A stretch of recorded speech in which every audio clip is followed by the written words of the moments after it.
कहीं ना कहीं आपके भी मन में यह सवाल जरूर से जरूर आया होगा कि इंडिया द्वारा भेजा हुआ मिशन को चांद तक पहुंचने में पूरे 1 महीने लगते हैं और वहीं अमेरिका रूस चीन को 3 से 4 दिन ही लगता है चांद के सतह पर लैंड होने में। पर ऐसा क्यों? तो आओ इसे समझते हैं बड़े ही सरल तरीके से। तो पहले हम यह जान लेते हैं कि इसरो चांद पर अपनी मिशन को किस प्रकार से भेजता है। तो सबसे पहले रोवर और लैंडर को तैयार किया जाता है, जो कि इसे बनाने में कई सालों की मेहनत लगती है और फिर इसे रॉकेट में फिट किया जाता है। फिर रॉकेट को मोबाइल लॉन्चिंग पेडेस्टल पे रखा जाता है। लॉन्चिंग के लिए यह काम तो सभी देश करते हैं, लेकिन इंडिया इसरो यहाँ से कुछ अलग करता है। कोई भी अंतरिक्ष मिशन को भेजने के लिए रॉकेट का बहुत ही बड़ी भूमिका होती है।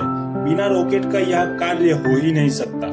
जब रॉकेट को लॉन्च किया जाता है तो रॉकेट का काम इतना ही होता है कि रोवर और लैंडर को ऑर्बिट में छोड़ना। यहाँ से इनका सफर बिना ईंधन का होता है। लैंडर और रोवर पृथ्वी के चक्कर लगाते लगाते एक साइड से चक्कर छोटा करते हुए और एक साइड से चक्कर बड़ा करते हुए ये पहुँच जाती है चांद के ऑर्बिट में। साइंटिस्ट के कैलकुलेशन के हिसाब से इसमें एक रॉकेट और लगाया जाता है, इसके डायरेक्शन को चेंज करने के लिए और इसे पुश करने के लिए। रॉकेट में कम ईंधन खर्च होने के कारण कम पैसे खर्च होते हैं। और वहीं अमेरिका रूस चीन इस मिशन को कुछ इस प्रकार से भेजता है।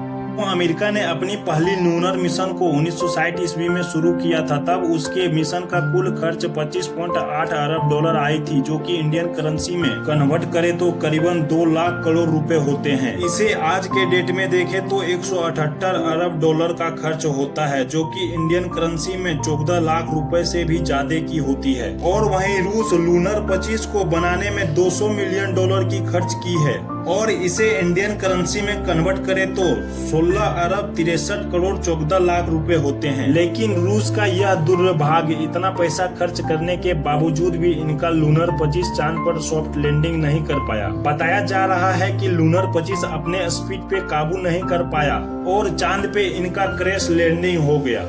और चीन भी इसी देश के बराबर में खर्च करते हैं 30 से 35 मिलियन डॉलर, जो कि इंडियन करेंसी में कन्वर्ट करे तो 30 से 35 लाख करोड़ रुपए होते हैं। तो अब यह भी जान लेते हैं कि हमारे इंडिया कितना पैसा खर्च करती है चांद पर एक मिशन को भेजने के लिए। तो चांद पर सबसे पहली मिशन को 2008 में भेजा गया था। इस मिशन को भेजने में 386 करोड़ रुपए की लागत आई थी। और फिर चंद्रयान 2 को 22 जुलाई 2019 को भेजा गया था।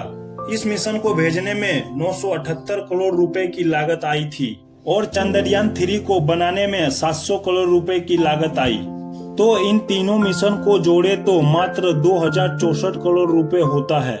तो आप सोचो कि जितना खर्च करके अदर कंट्री चांद पे एक बार ही पहुंच पा रही है, उसके अकॉर्डिंग हम लोग कैलकुलेट करें तो हमारा खर्च 1% भी नहीं होता है चांद पे पहुंचने के लिए। बस बात इतनी सी है कि हमारे मिशन को चांद तक पहुंचने में 1 महीना लगता है।